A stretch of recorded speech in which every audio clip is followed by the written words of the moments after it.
చిత్తూరు జిల్లా పుల్చల మండలం పాళ్యం దేవలంపేట అటవీ ప్రాంతాల్లో సంచరిస్తున్న ఒంటరి ఏనుగు రాత్రి వేళల్లో పంట పొలాలపై తన దాడుల వేటను కొనసాగిస్తుంది.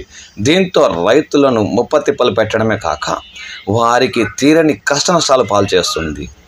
ఏ వేళలో వస్తుందో ఎటు వస్తుందో తెలియని ఆ ఒంటరి ఏనుగు అడ్డొచ్చిన మామిడి కొమ్మలను విరుచుకుంటూ వరి మడులను తొక్కి ధ్వంసం చేస్తూ స్థానిక రైతులకు కంటి మీద కునుకు లేకుండా చేస్తుంది.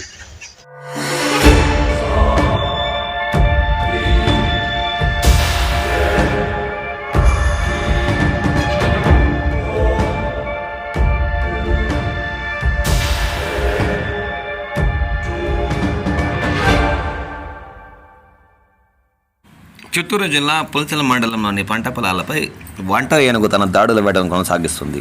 మండలంలోని పాళ్యం దేవలంపేట పంచాయతీల్లో రాత్రి వేళల్లో సంచరిస్తూ మామిడి టమాటా పంటలపై తన ప్రతాపాన్ని చూపుతుంది.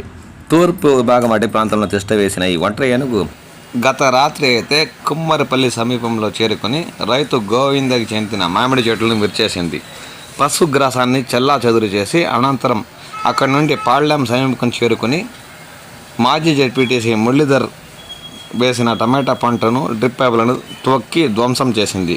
అక్కడి నుంచి వచ్చిన మార్గంలోనే అది అడవి మార్గంలోకి తిరుగుముఖం పట్టినట్లు అటవీ శాఖ అధికారులు పేర్కొన్నారు.